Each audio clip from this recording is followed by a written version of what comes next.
We're going to get started in just a minute. Welcome to Lessons in Effectively Engaging Youth. That's the panel that we have today, or the session, actually. It's not a panel. Thanks, everyone, for being here. We'll just give it one more minute for folks to filter in. To all of those of you just joining us, so that you know we're in Lessons in Effectively Engaging Youth is our session. We'll just get started in just a minute.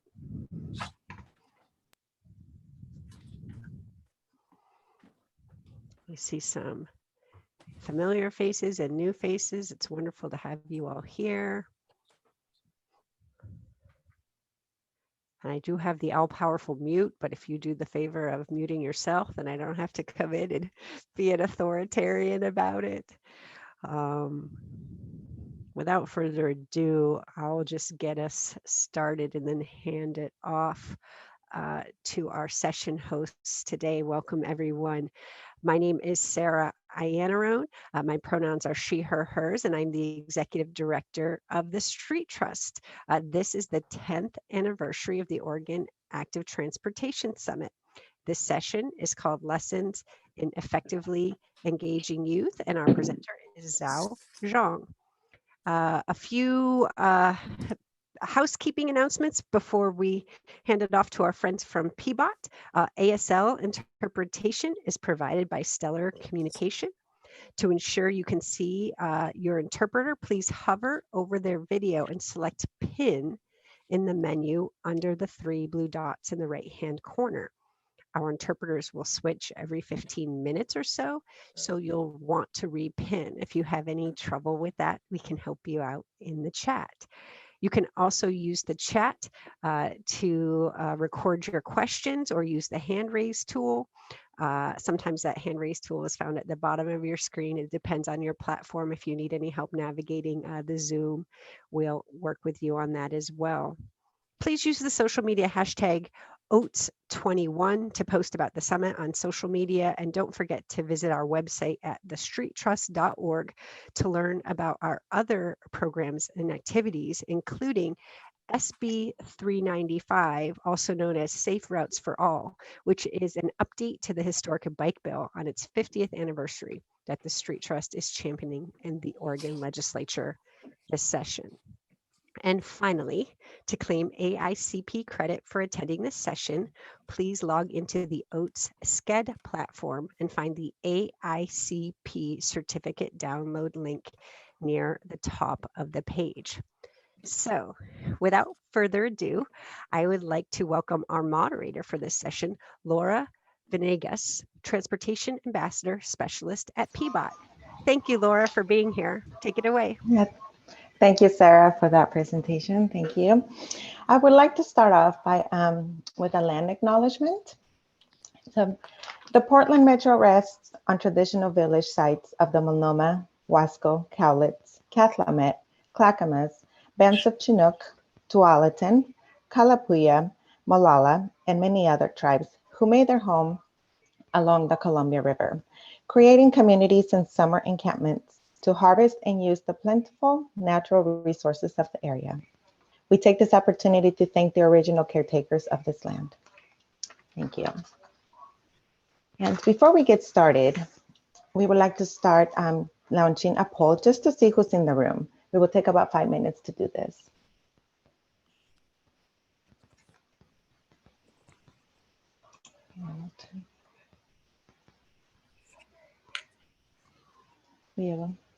Thank you. So with the first question, we could like to ask to see, do you identify as a youth, ages from 16 to 24? You can just click yes or no. Take 5 seconds, 10 seconds to do this.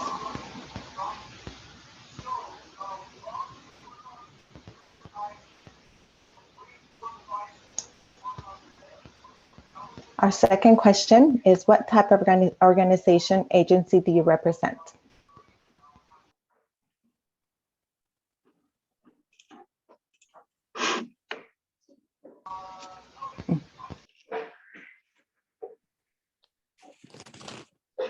Sorry, I didn't mean to mute you, Laura. You'll have to unmute yourself. Okay, thank you. I thought maybe you muted me for a reason. That's It okay. was an Thank accident. you. Thank you. All right. Thanks everyone for participating. We'll take a couple more minutes before I read the third question. A couple more seconds. Sorry, not minutes.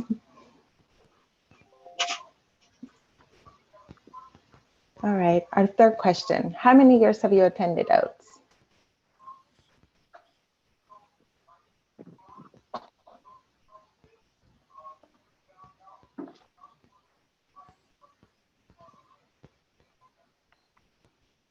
Great. All right. Well, it looks like we got really great information that is going to be very useful for us. And thank you so much for being here today. So we'll just go ahead and end the poll. And I would like to also start presenting our speaker today, Xiong. I would like to say bio just to show who she is and what she's been working with. Okay. Zhao thrives on supporting youth and getting what they need to flourish and move efficiently throughout the city. She has spent the last 6 years supporting students in the Safe Routes to School program throughout the Portland metro area. As a youth advocate, Zhao believes youth empowerment and leadership and community engagement is essential for creating the world we want to see. In this keynote, Zhao will speak firsthand about her experiences and innovations engaging youth during the global pandemic. Please welcome Zhao Xiong. Thank you, Laura, and thank you everyone at Street Trust for the introduction and for having me. All right, let's get started. So I would like to start off today's conversation on youth engagement by sharing a little bit about what I want to touch on throughout this conversation. I want to talk about youth engagement in our transportation and related work. I know not everybody here and folks who attend Street Trust are necessarily in transportation fields, but I want to share that it all overlaps. I want to touch on that you can start small with youth engagement with an action plan to grow, to trust youth and to pay them. We have more young people in the world now than we have ever had before. And so we're obviously building for younger generations. So it only makes sense to be engaging and empowering them. And I want to share a few examples along with my experience of youth engagement in this past year. And of course, I would like to share a little bit about what I think you can do to support youth during and after the pandemic. With all of that being said, I am not a youth expert per se, so I won't be teaching you the secrets of speaking to youth in this session or teaching you things like how to use TikTok for your youth engagement. But I am passionate in supporting young people and want to create avenues for youth to succeed in transportation work and related fields. So I hope you will walk away feeling similar. And so I'd like to start about sharing about my high school transportation experience when I was a youth. I have been an active transportation user since I was 14 years old, which is not very different from many 14-year-old Portlanders today. I moved to Oregon in 2008 after my freshman year in high school from Wisconsin. And the only community that I had at the time lived across town from me. And so they were all the way on the other side of town. And I spent 2 hours every single day going back and forth from inner Portland to Troutdale in order to attend school with my cousins. And as I acclimated into my new school, I completely fell in love with choir and theater. Before moving here, I was like a show choir nerd. And so I love music. And in this first photo, that's the arrows pointing to me and my senior class on our school trip to Disneyland. And I remember, so there's this picture, this memorabilia over here of my bus pass, and that was my saving grace when I was in high school, because my family was low income and qualified for the support. And I did this daily commute for 2.5 years until my parents were able to afford a house on the east side so that we could be closer to school.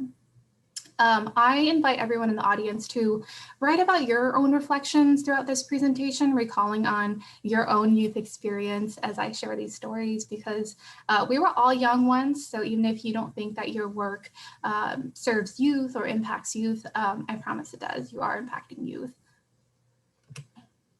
And so I wanted to share that this is also the amazing, beautiful, and talented team that I'm privileged to work with every single day, the Portland Safe Routes to School team. And you may be familiar with some of these wonderful people and these faces. And so to give some context, before the pandemic, all of our youth work was completely in person.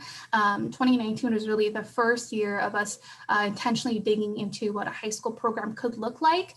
As some of you probably know, Safe Routes traditionally is not funded to work with high school students, but through partnerships and our desire to connect transportation to climate goals, to high school education and workforce development, we expanded into the high school territory. Well, great. And so some things to just mention in these photos is we were gearing up to host our in-person transportation focus groups to help us understand a baseline of how young Portlanders, high school students were traveling and moving throughout the city. We're hosting a lot of people, in-person students, hosting summer works interns, just to highlight a few things. So when the stay-at-home order came into effect last March, all of that in-person work came to a screeching halt. And I probably, along with everyone here, asked myself, now what? What do we do? How do we move forward? And so if you watch the show Friends, or if you are a fan, you're probably familiar with this moment where Ross is just screaming pivot. And that was how life was feeling at the time, was just telling me to pivot, pivot, pivot, in April of 2020 at least. And of course, my response was very similar to Chandler Bing's response of just wanting life to just like, shut up, stop telling me to pivot. And this was maybe the first 2 months of quarantine for me, just screaming at life, like, stop telling me to pivot. And so what did pivot look like for us? A few things. Our team started to deliver food to families who are not able to come to school sites for whatever reasons.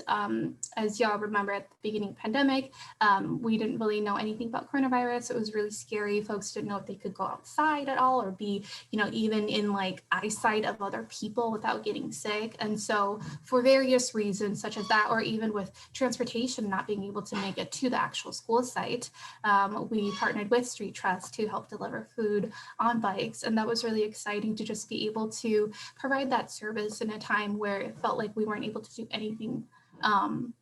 We also installed several traffic playgrounds, so that students, especially young students, could still practice riding and rolling and have a space to do so, and have a playground that was hands-free, so they didn't have to touch anything, so it could be comfortable.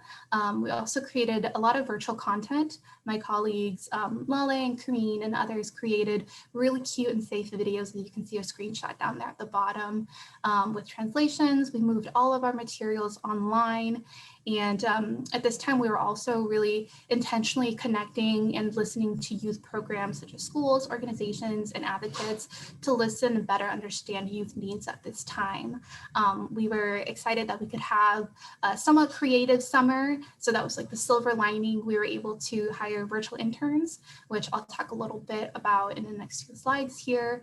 And towards the end of the year, we started to build out a Biketown Transportation Academy, and I'll share a little bit about that too. And finally, of course, pivoting was a lot of Zoom meetings, a lot of Teams meetings, crying together as a team, but I won't do my team dirty by sharing those screenshots. And so as we were listening to what other youth advocates were saying, additional organizations, schools, the main thing that we heard was we're all looking for ways to be supporting youth in distance learning. So it was really important for us to not just listen, but also help elevate what these other folks were saying. So I just wanted to share a few highlights from last year, things that we were hearing. So in this pandemic, youth have been dealing with a lot. on top of the pandemic itself and being scared of it. But youth are missing key moments that are just a part of teenage experience, like prom, graduation, competing in lifelong sports. And on top of that loss, dealing with the viral pandemic, we were hearing that in particular, Black and Asian youth, as well as LGBTQ plus youth, were feeling like targets of harassment and hate as they were out in public spaces. And that's a real fear that has come up multiple times. And that was even before the pandemic, but it's really been elevated in this past year, as we've seen. Of course, climate change was a huge topic that youth and advocates were talking about, in particular, looking at how less car travel has helped with climate change. And this continues to be a huge mission where youth are at the forefront. I also wanted to share, so you see a photo of Dr. Angela Davis here, one of my personal heroes.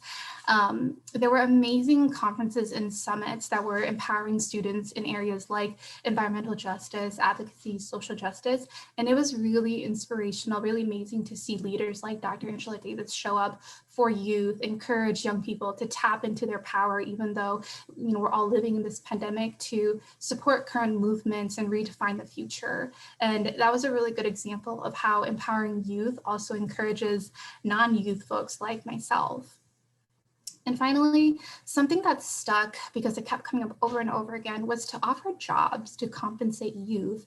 That's not new news, but something that stuck out was that parents were losing jobs during the pandemic. So high school students were feeling that pressure even more so to get jobs in service industry, in anything that they could do.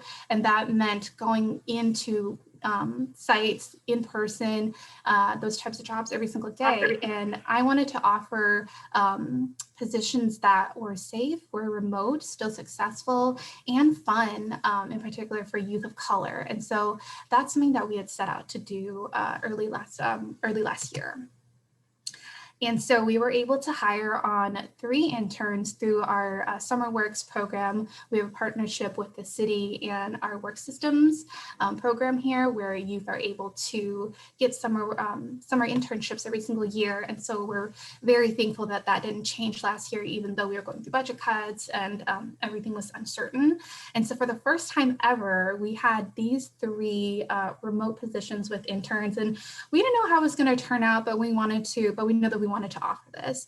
And so we were privileged to work with 3 amazing youth interns, Anvita, Noah, and Santiago. I never even got to meet Noah and Santiago in person throughout their entire internship with us. It was really crazy that we can have these types of relationships, all virtual, and never even be meeting each other, but still be able to work together. And so I want to share some of their feedback and some of the things that they worked on with us. And so our interns got to work on projects like video creation for Safe Routes to School and Senate Parkways, as well as participate in the Biketown bike share expansion. And they were among some of the first youth to ride these new e-assisted bikes, which is fairly new even in the nation. So Anvita says before this opportunity, she didn't have much of an understanding or experience with jobs in government, but this internship provided her with a different perspective of how vast they are. So it was exciting to be able to offer kind of normal things. In a normal internship, students would be able to have these types of experiences. So we were glad that we could be able to provide some of that. And so with Noah, it was exciting that we could create space to have community, amongst essentially strangers. 3 of them didn't know each other before coming to PBOT, and for them to be able to still meet virtually, still work together and navigate through this technology and different work styles. It was really impressive to see this small cohort of youth work together so cohesively. And finally, with Santiago, so he mentions that for it being his first job ever, the experience was better than he could have expected. And that was such an honor to be able to make a first job experience great, especially in the pandemic. It was exciting that youth wanted to work with us for their first job experiences. And so I wanted to share that being able, if I haven't made it clear enough already, being able to offer jobs in the pandemic felt really good. So many organizations, including ours, are dealing with budget cuts, but it was great that, that this was still a priority for us, that our leaders also felt really important to keep, and to be able to still give youth this experience, to be able to connect, build out their networks, being able to build their resume. That felt really good at a time of loss, or almost a time of standstill. And so another cool project that I was very lucky to be a part of was this cool partnership between PBOT and a local high school, Alliance High School at Meat Campus. And this was around getting students PE and English credit by being multimodal and being able to ride Biketown for 6 weeks. And so this academy was a really great experience in empowering teachers and students to be champions for active transportation and for being multimodal. So we had around 8 to 10 students in this academy, and the whole basis was for them to ride for 60 minutes, 5 days a week. And a huge shout out to my colleague Roshan Kurian and the Biketown team for helping to sort through all the language in order to get students on bikes. It was a huge lift, but Roshan is the Biketown queen and carried us through. Students were a part of this virtual class 2 days out of the week, and PBOT staff led the virtual class every Monday morning. And so we focused the Academy project around a photo voice project called My Street, My Photos, My Voice. And for those who aren't familiar, photo voice is a qualitative method used in community-based participatory research to document and reflect reality. And so this allowed students to document what they saw and experienced as they were out riding, walking, and rolling for their PE time and for their PE credit. And so for their English credit, we asked students to document their answers to questions that we asked throughout the time with them, and around safety, what inspired them as they traveled. And I'll show a few project examples in the next few slides. And so one of the questions we asked was, what does safety look like? And here's how one student responded with photos during their PE time: things that look like safety: a road for bikes, sidewalks, and street lights.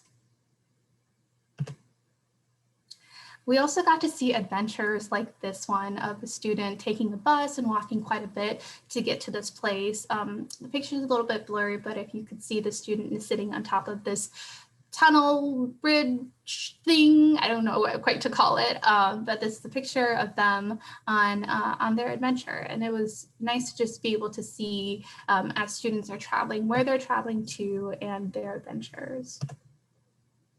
And so here's another example of urban skating with my friends. So instead of just reading that in like a report or on a survey, we actually got to see pictures of this in action. We also asked questions around how can getting around be easier? So we got responses like having more places to safely walk without fear of being hit by cars, by drivers while people are on foot or on bike.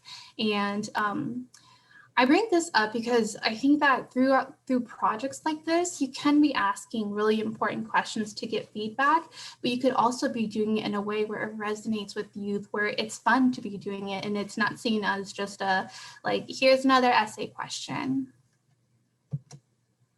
So we got to see beautiful places where students were traveling to and spending time. So you got to see this around the Baghdad Theater, where students spent a lot of time, around Mount Tabor, and these beautiful and scenic spots where folks were just hanging out in these urban forests and just having a good time. So we did also have an exit survey and asked about what inspired youth and these students around their neighborhoods and what was a cool moment that you had. And I just wanted to share these responses around flowers, spring, seeing people do what they love, like walking, running, and biking, meeting our neighbor's neighborhood cat, biking down greenways in your neighborhoods, and these qualitative data points that we probably wouldn't really get in any other way. That was really exciting to see. And so we're still in a pandemic, right? It's still here. We haven't moved past it. So how are we moving forward? I want to share our focus groups that we had tried to start last year in person. We've moved it all virtually online, and those are in full swing. And we have a few more, but we're hoping that our findings will further influence our high school programming for Vision Zero, for Safe Routes to School, but overall transportation work in general. We are continuing with our transportation academies. Our first one was a few months ago, and we are starting our second one next week. And we've been signing students up. We have about 12 students who are really excited to ride. They get helmets, they get riding time, and they get PE credit and English credit. So it's a really cool experience. And we are continuing to host virtual youth interns this summer. Really excited to start that work going again, and continue to build out our youth ambassador program. And so I share all of this context with you to get to our main question, right? Of what does effective engagement mean or look like? And I wanted to share this quote. We often associate being effective with working all the time or being successful, right? That once we found that golden answer to, say, youth engagement, that it'll work every single time, but it won't. But I want to encourage you with this quote by Margaret Mead of never doubt that a small group of thoughtful, committed people can change the world. Indeed, it's the only thing that ever has. And I want to share that if you are the only person in your organization advocating for youth, or if you are discouraged by an event that was meant for young people that lacked, great youth turnout, that's okay. That's not a failure. This work doesn't matter any less because of that. I just want to encourage that you are making a positive impact for youth when you are centering and elevating this work as a priority. And it's not always going to be build it and they will come, right? Building this and then youth are going to come flooding, but we should continue to build on centering youth regardless. And so if you'll indulge me, I would like to briefly focus on linguistics, just at a high level. We're not going to dig into like the Latin history and roots of words, but at the heart of linguistics, it's an understanding of the unconscious knowledge that humans have about language, how children acquire language, and the structure of particular languages. And I'm always interested in how we use language in goal planning and our big strategic plans, because English is not my first language. I learned to speak, read, and write in Hmong as a young child, and that duality sparked my interest in linguistics and how we use language. So this is a photo of me and a photo of my sisters in our traditional Hmong clothes. In our plans, we always want to be effective and we always want to be engaging, but what does that actually mean? And does that mean the same thing in Hmong, which is my first language? So as I was preparing for this, I wanted to look up the definition of both effective and engaged because I wanted more perspective from what's considered effective engagement in comparison to my everyday work vocabulary of what it means. And so for effective, while words like successful and articulate did come up for it, there were also words like fruitful, constructive, worthwhile, beneficial. And I don't know about any of you, but these words, none of these words sound quick and easy to me. Definitely not quick and easy projects.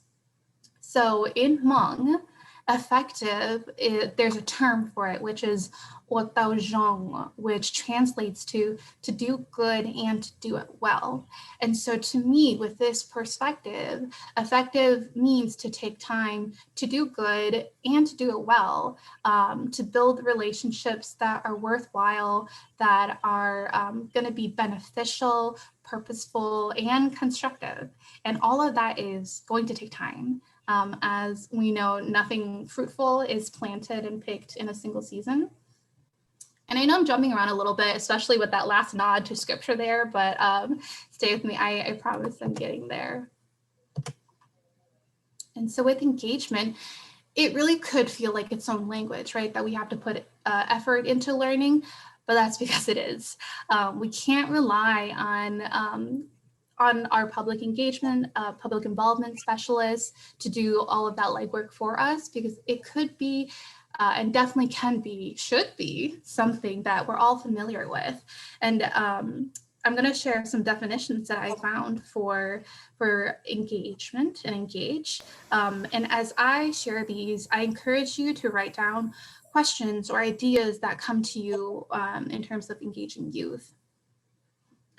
And so the first one that I found was to occupy, attract, or involve someone's interest or attention. The second one is to participate or become involved in. The third is arrange to employ or hire someone. Fourth is move into position so as to come into operation. And the fifth is of fencers or swordsmen bring tools together preparatory to fighting. And so some things that came to my mind as I was looking at these definitions with a different perspective in terms of youth engagement, I had thoughts and questions for each. For the first one, my question for occupying, attracting, or involving someone's interest or attention: do we have youth's attention? At what point in our processes are we bringing in youth? Are we offering anything attractive, or are we just saying, come to this committee meeting at, like 2 p.m. when you're in school? Is it actually attractive? For the second one, participate or become involved in, similar to one, are youth involved? Are they able to participate? We know that bringing someone to the table doesn't guarantee involvement and participation. My colleague, Ana Maria Perez, has a great saying that you are welcome here is different from this space was intentionally created for you. And so I say that not to say that you have to tear down all of your systems and spaces mindlessly if you don't have youth involved, or revolve your entire worlds around youth, but we have to make sure that the worlds we do create and the spaces that we do create have youth in mind from inception all the way to the end. It can't be a last minute checkbox to simply say, yes, youth have vetted this.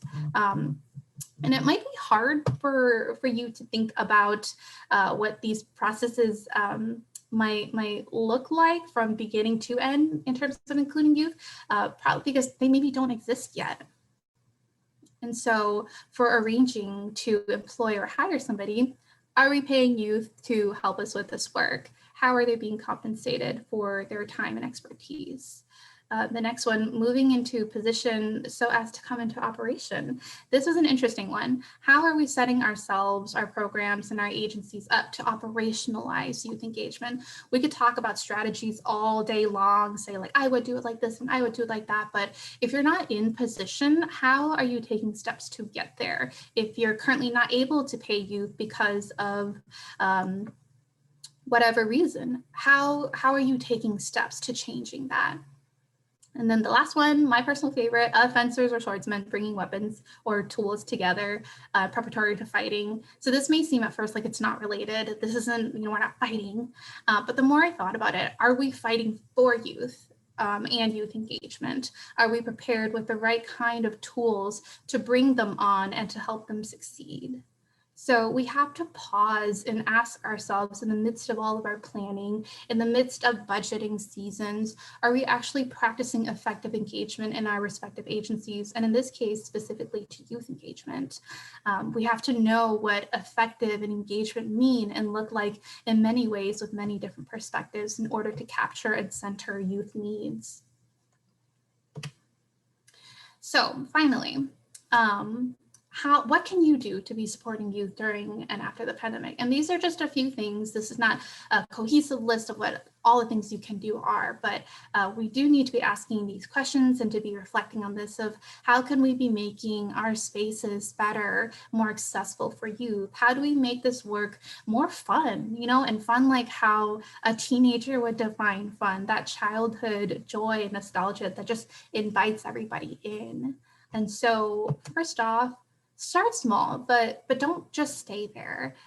It's going to take a hot minute, but you don't have to have all the structures set up, and it doesn't have to be perfect before you invest time and resources into it.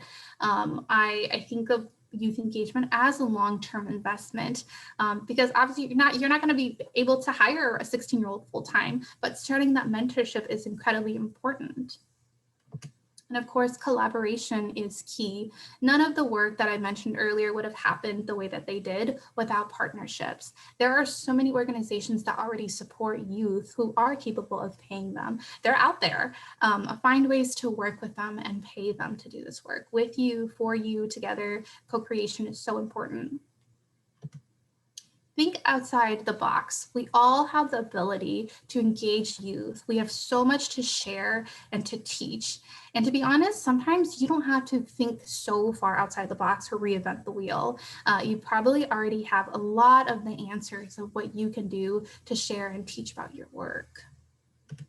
And of course, life skills are so crucial. Just teaching about your job is a good enough place to start with youth engagement. Again, just don't stay there, but we forget sometimes that mentorship plays a huge role, or some of us even think that we're not qualified to be a mentor, but you are capable of teaching others about your job and this work and bringing it back to the root of why you love doing this work, why you think this work is important, and to be able to empower youth, especially youth of color who are not necessarily always brought into these spaces. That is so important. And so if you've never thought of yourself as a mentor, I'm here to tell you that you totally can be. And of course, effective engagement, it's going to change with different seasons, right? But building it on a solid foundation by tying it to larger agency goals, capacitating more people is incredibly important. And in our work for youth engagement, we tie this to climate goals. We tie it to workforce development, active transportation education, building the next generation of active transportation users. You have to start early, right? I think we all agree there. And it's totally possible to tie this to larger goals. And my God, listen to youth, trust youth and their expertise, and ask for advice, suggestions when it comes to building these systems with them and for them. But we have to pay youth, right? We can't be asking them to do this labor for free. Don't ask anybody to do this labor for free in general, but make sure to be compensating youth. Work with organizations. If you aren't able to pay youth in your organization right now, start off by partnering with organizations like SummerWorks, Work Systems, where youth have that structure set up already to be compensated. But build in paid internships into your budget. Budgets are looked at every single year, and I get that's not as easy as just we'll build this in there, but it's possible. And of course, meet youth where they're at. Youth may not know all of our bureaucratic processes or organizational systems or like all this jargon that we use, and might not have all that language, but this could be a good jumping off point for where you start by introducing the work through mentorship. If transportation is an issue, there are solutions like offering hybrid remote positions, like how we did this past summer.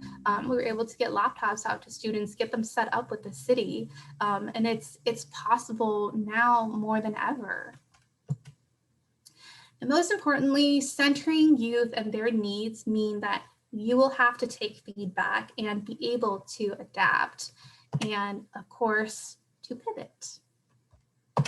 So that is all the content I have for you all today. I'd like to open it up for questions, any Q&A, any comments or thoughts, and maybe as some of you were reflecting on your own youth engagement or your own youth experience, if you'd like to hop off mute and share, I totally welcome you to do that in this space as well.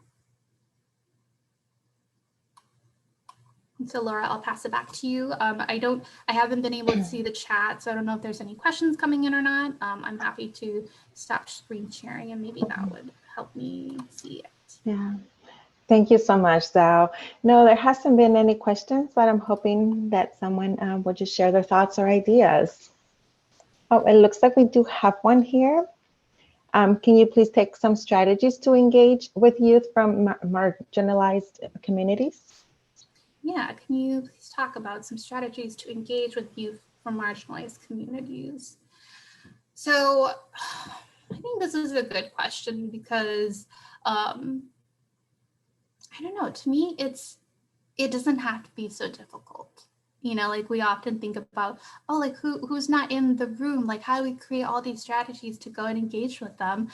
It could be as simple as looking at who isn't in the room. right? And looking at what community partners are already serving those youth that you are trying to reach. And if you don't have that capacity to be able to work directly with youth, looking at partnering with community organizations like, for example, like Apano, who has great ties to Asian American youth who are already doing this work, who have the capacity to pay youth. And so looking at doing that, I know it's not the strategy that will work for everybody, but that's one way to do it. Looking at spaces where youth are already gathering, especially, again, when you talk about marginalized communities, where are they gathering? Where are they getting their resources? You have to go there, right? And ask what they need. And so rather than saying, we have this project that we want input on, first thinking about our youth, do they have that language to be able to get feedback, right? Because if you're talking about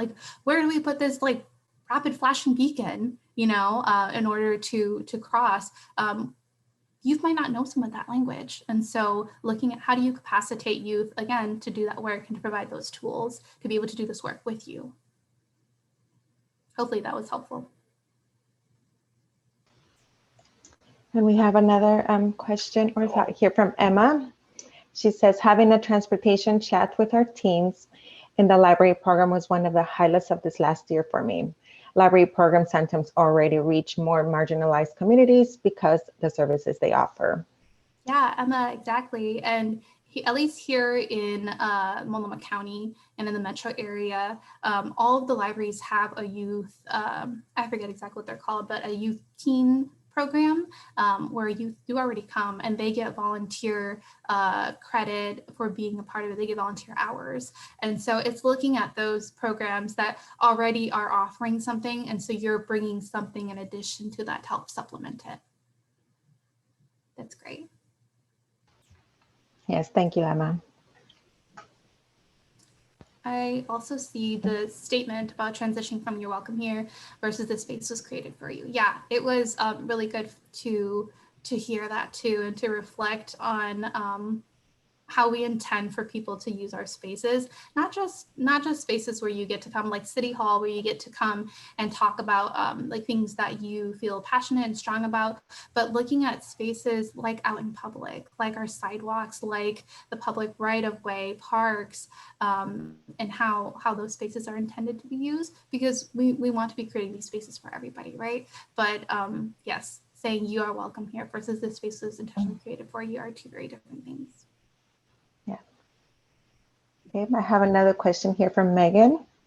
What if there are, excuse me, what if there are some partnerships with those organizations that can help you reach people of color and you have tried to make, but are getting no responses? Do you have any suggestions on how to become connected with those organizations that are not easy to reach? Yeah, so no worries, make connections. Yeah, I got you. So the funny thing about this is that we also over tab, right, community partners. And so it's also on us to look at our organizations at who's already having these conversations and streamlining a little bit. So some of that is the legwork that we have to do, right, as our organizations, as each project comes up, we're like, hey, there's this project and there's another person working on this, leading this work that are tapping. And so I am also guilty of that. I've done that before. I've gone to an organization saying like, hey, I have this really great youth program. We want to do focus groups. And the organization comes back and said, hey, we're already doing like 3 focus groups. We don't have time to do another one with the same organization. And so a lot of that is coming back to your own organization. And also one of the things that I think of that comes to mind that is the easiest, might not be the most possible, is donations, if you're financially able to, as an organization, to help a lot of these communities to be doing their own work as well. That's really important. Something that I've noticed when we don't have any response is because they're so busy. They're so busy trying to do a lot of this work. And if we can capacitate them to do some of that work and show up as a partner who is there to, sometimes support, not just ask for this, what's the term? It's not like a give and a take. Sometimes we have to give, and sometimes that's time, sometimes that's money, without asking for this very specific thing in return. Yeah, no problem, Megan. Right. I'll ask a question. Emma has. Trust. Oh, did someone already Did someone already? Yeah, Emma wanna has go? another question real quick. Would that be Okay, okay? sure. Didn't All see. right. Thank you. She asks, what other communities throughout Oregon have youth advisory committees? Is there a network of staff who supports these groups statewide? Other communities throughout Oregon. I'm not sure about other communities throughout Oregon, since the bulk of my work is the Portland metro area with youth advisory committees. I'm not quite sure. Is there a network of staff who support these groups statewide? That is a good question. I'm happy to get back to you on that. Nothing is coming to my mind right now, but maybe I'm just blanking on it. Sorry about that, Emma. Or bike pedestrian advisory to ODOT has a youth position. Great, awesome. Thank you, Armando. Thank you. Talia says, if you want to hire youth ambassadors for a project or program, what kind of mentorship, supervisions, support are important to helping them succeed? You know, Talia, that's a really great question. In our exit survey with one of our interns, Santiago, he talked about he was like, this is my first job. I just wanted to know how to answer the work phone. I just wanted to know what do I say when I pick up the phone, right? And so it can be as small as that, of teaching about office type environments, office culture, onboarding youth into that space. But mentorship, supervision, support, it's also important to show the bigger version, right? I think sometimes we get really narrowed into the exact type of work that we do in our program, but we forget to tie it back to the larger goals. And so last summer for our interns, we did informational interviews. We said, hey, this is the type of work that we do. We gave a really large rundown, a large vision rundown of what it is that we do in transportation, how, excuse me, how our bureau, Portland Bureau of Transportation, connects to all the rest of the bureaus and the city, and how we help basically our part in the city, right? And so we asked, now you kind of know all of these big picture things that we do. What are you interested in? And something that we notice is not every single student is coming in being like, I'm interested in active transportation and, all of this stuff. It's, I'm interested in business. I'm interested in the finance side of how your bureau works and how your agency works, and talking about money. And so we said, you know what, we know somebody in that department. We're going to hook you up with them, and you can do an informational interview and talk to them. And that was really cool. And also offering spaces to talk to directors, to leaders, managers in these, more influential positions, and to be able to create that kind of bridge to say hey, how do you want to do this work with youth? And also for the youth to say, you have this space, you get to ask all of these questions in this kind of neutral, low pressure way. And so those are a few types of things that can be really good, but continuously checking in with what youth are needing, what they're learning, asking about not just things that you're working on specifically, but talking about climate change, how your work ties to that, talking about political advocacy. And so for us, on the other side of that, as the government agency, right? How do you connect these dots and share, about the work on a larger scale? But making sure they have what they need, right? Can they get to work? Can they get to their jobs? Do they have internet access at home? It's things like this, and looking at what you can be providing as a mentor. Yeah, thank you so much, Zhao. If there isn't any questions, I think Sarah had a comment. You might want to jump in, Sarah. Oh, I actually had a question. From an administrative perspective, how do you find a balance between planning and building capacity in-house and partnering with outside organizations? And how do you set a timeline and a budget from that as you are going to build up your youth engagement? What tools are you using that we might benefit from adopting? That's a good question. Tools. I think it's first starting with a lot of conversations, right? And when you have capacitate people, like I mentioned earlier, a lot of folks don't see themselves as working in youth engagement, or that oh no, youth aren't involved in our work or youth aren't interested in our work. So the first step really is to have those conversations. I think it's a little tough to talk about like budgeting and whatnot because it's different for every single organization that's represented here, but looking at where can you be making those changes? Where do those budgets come from? Are you capable of paying youth? And so I think it's, yeah, sorry, Sarah, it's hard to share exactly all the tools, but it's something that could be helpful is looking at student schedules, right? School schedules, school districts, where are really, really busy times that's not going to work. And so summer is a great time, but fall, looking at like finals, looking at those types of seasons, that might not be the best.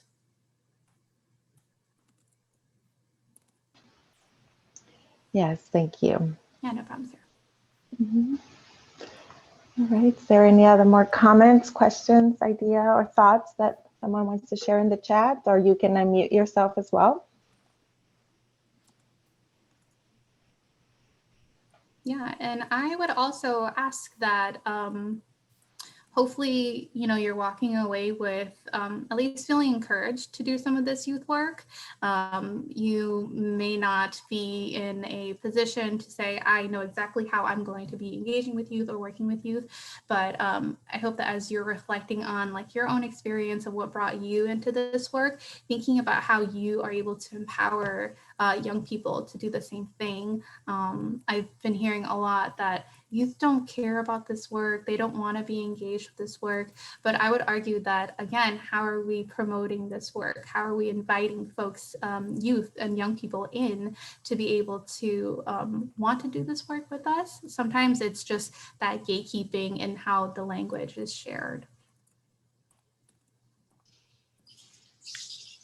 Hi, I want to take a quick moment to thank you. You were an amazing storyteller, and this sounded all so very simple and easy now.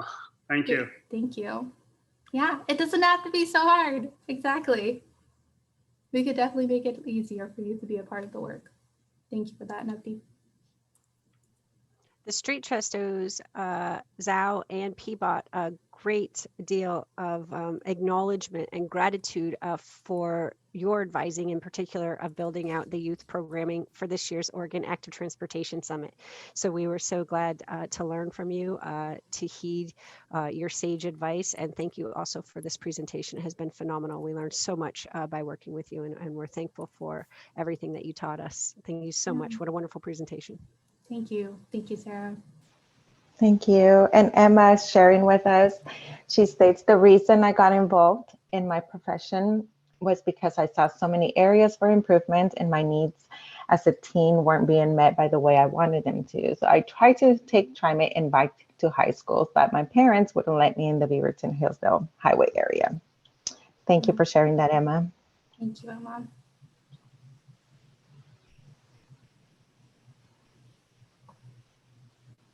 Looks we got about 6 or 7 minutes left. Does anybody have any other comments? And Navdeep says, thank you. She's an amazing artist from Vancouver. Oh, this is in regards to artwork on the wall. Thank you.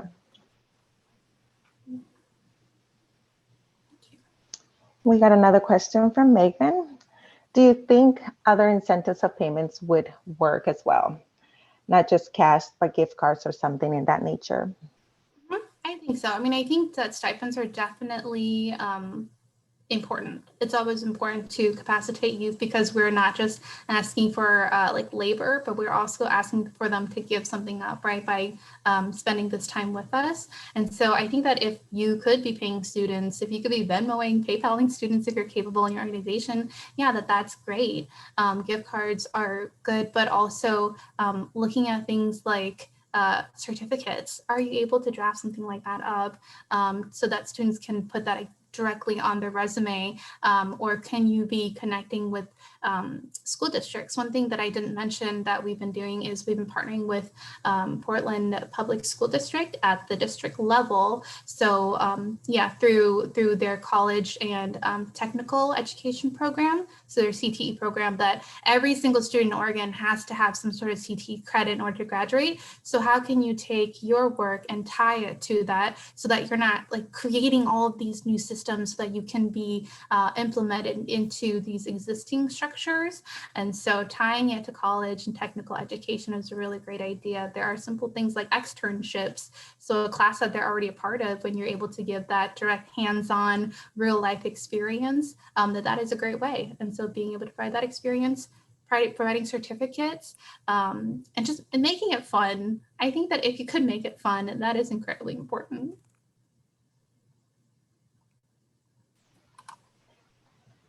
Yes, she also says the certificate idea is great. Yeah. Thank you. Mhm.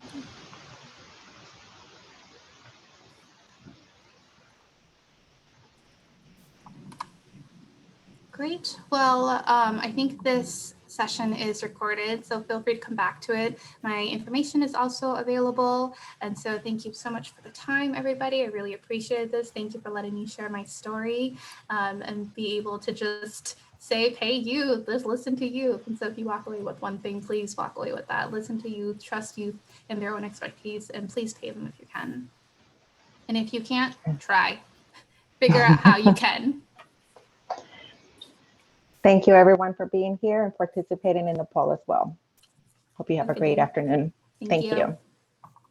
Bye-bye.